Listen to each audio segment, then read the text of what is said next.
నేను కూడా ప్రభుత్వ పాఠశాలలనే చదువుకొని వచ్చిన, ఎక్కడ కార్పొరేట్ స్కూళ్ళల్లో చదువుకున్నాను కాదు. మీలాంటి టీచర్లు ఓనమాలు నేర్పడంతో గ్రామీణ ప్రాంతంలో మారుమూల పల్లెల్లో ప్రభుత్వ పాఠశాలలో చదువుకొని జిల్లా పరిషత్ పాఠశాలలో చదువుకున్న నేను ఈరోజు తెలంగాణ రాష్ట్రంలో ఈ బాధ్యత నెరవేరుస్తున్నా అంటే మా టీచర్లు మాకు నేర్పిన విద్య ఈరోజు పరిపాలనలో ఉపయోగపడుతుంది. నేను కార్పొరేట్ స్కూల్లో చదువుకోలే, లేకపోతే గుంటూరులోనో గుడివాడలోనో అసలే చదువుకోలే. కొంతమంది అప్పుడప్పుడు గుంటూరు గుడివాడలు చదువుకొచ్చిన వాళ్ళు ముఖ్యమంత్రి గారికి ఇంగ్లీష్ రాదని అవహేళన చేస్తుంటారు.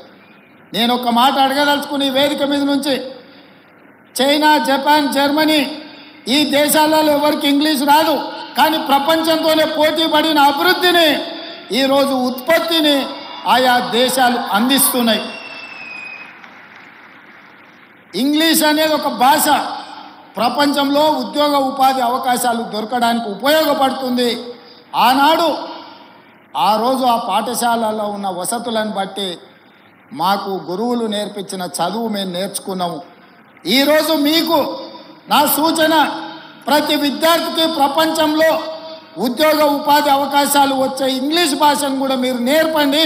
ఎవరో రేపు భవిష్యత్తులో ఈ పిల్లలకు, మీ దగ్గర చదువుకున్న పిల్లలకు ఇంగ్లీష్ రాదని అవహేళన చేసే పరిస్థితులు రావద్దు.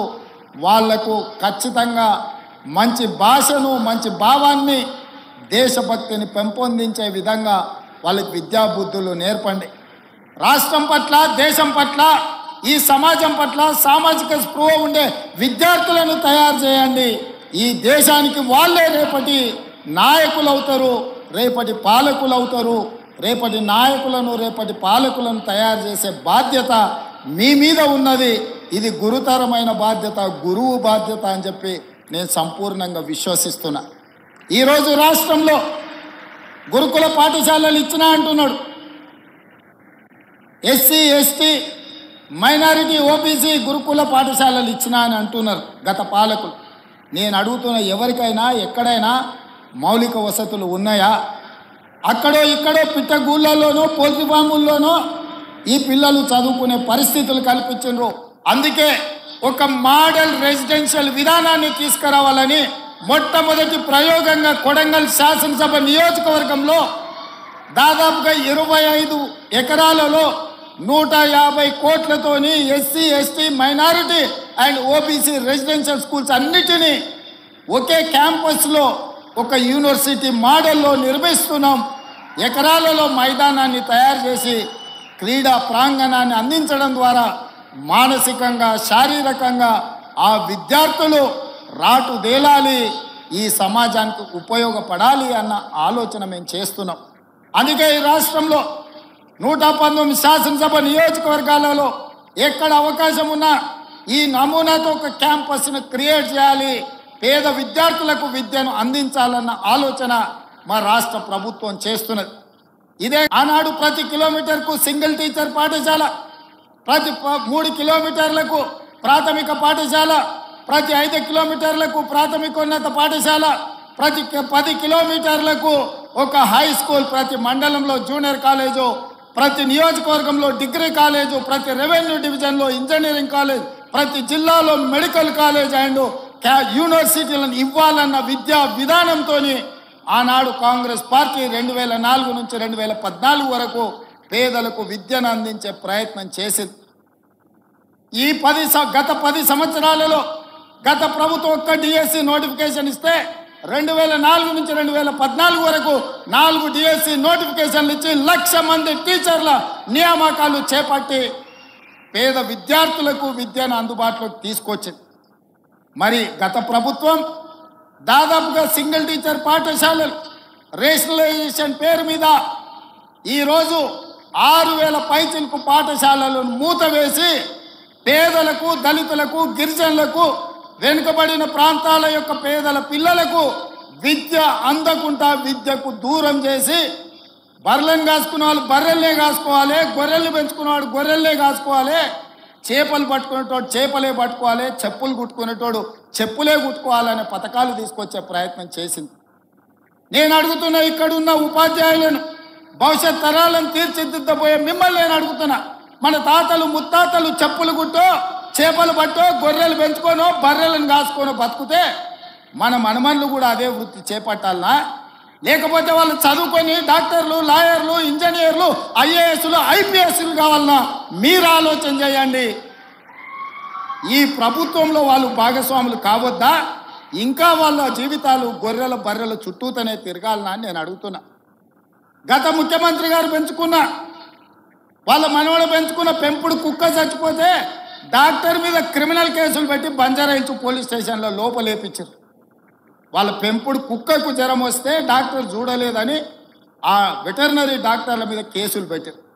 మరి వాళ్ళ ఉద్యోగాలు రాక వందలాది మంది విద్యార్థులు ఆత్మహత్యలు చేసుకుంటుంటే వాళ్ళను ఊరేయాలనా లేదా? మీరు ఒక్కసారి ఆలోచన చేయండి.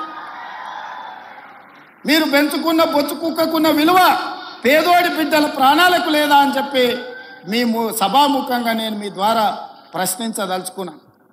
ఆలోచన విధానం, పాటిస్తున్న విధానం ఫ్యూడల్ విధానంలో మార్పు రావాలి. పేదవాడికి విద్య చేరాలి. విద్య ఒక్కటే మన జీవితాలలో వెలుగు నింపుతుంది.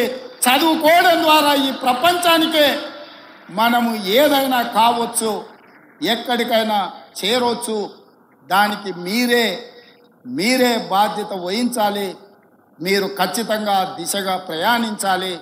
మీరు ఈరోజు తీసుకునే నియామక పత్రం మీ జీతభత్యాల కోసం చేస్తున్నామని మీరు అనుకోకండి. ఈరోజు టీచర్ల వృత్తిని ఎన్నుకోవడం అంటే సామాజిక బాధ్యతను మీరు తీసుకుంటున్నట్టుగా, ఈ సామాజిక బాధ్యత ఈ సమాజాన్ని నిర్మించి వందలాది బిడ్డలు ఎవరైతే తెలంగాణ కోసం ఆత్మ బలిదానాలు చేసుకున్నారో వాళ్ళ ఆశయాలను మనం గుర్తు చేసుకోవాలి, స్మరించుకోవాలి. వాళ్ళు ఏ ఉద్దేశంతో, ఏ ఆలోచనతోని, ఏం ఆశించి త్యాగాలు చేసిండ్రో ఆ త్యాగాల పునాదుల మీద ఏర్పడ్డ ఈ తెలంగాణ రాష్ట్రం ఆ త్యాగాలను కొనసాగించాల్సిన బాధ్యత మన అందరి మీద ఉన్నది. ఇవాళ ఈ నియామక పత్రాలు మేము కష్టపడితే కాదు, మా అధికారులు అహర్నిశలు కష్టపడి కోర్టు కేసులను పరిష్కరించి చిక్కుములను అన్నిటిని విప్పి అహోరాత్రులు మా అధికారులు కష్టపడ్డారు. వాళ్ళందరినీ కూడా మీ చప్పట్ల ద్వారా ఒకసారి అభినందించండి. ఇవాళ ఇక్కడ ఏ తప్పిదం లేకుండా, ఎవరికి నష్టం జరగకుండా మీ ఉద్యోగ నియామకాల పత్రాలు ఈరోజు మీ చేతికి ఇస్తున్నామంటే మా అధికారుల కృషి కూడా ఉన్నది. యథా రాజా తదా ప్రజ అన్నారు. మాకు మా మంత్రివర్గ సహచరులకు చిత్తశుద్ధి ఉంది. మీకు ఉద్యోగాలు ఇవ్వాలన్న ఆలోచన ఉంది. మీ పట్ల మాకు సానుభూతి ఉంది. మిమ్మల్ని మేము మా కుటుంబ సభ్యులుగా ఈరోజు ఎల్బీ స్టేడియం మీ ఇంటికి, ప్రతి వాళ్ళ ఇంటికి మేము పంపించవచ్చు నియామక పత్రం. కానీ మీ కళ్ళల్లో ఆనందాన్ని ప్రత్యక్షంగా చూసే అవకాశం మాకు రాదు. మీ కళ్ళల్లో ఆనందం చూడాలి, మీ కుటుంబ సభ్యులు సంతోషపడాలి.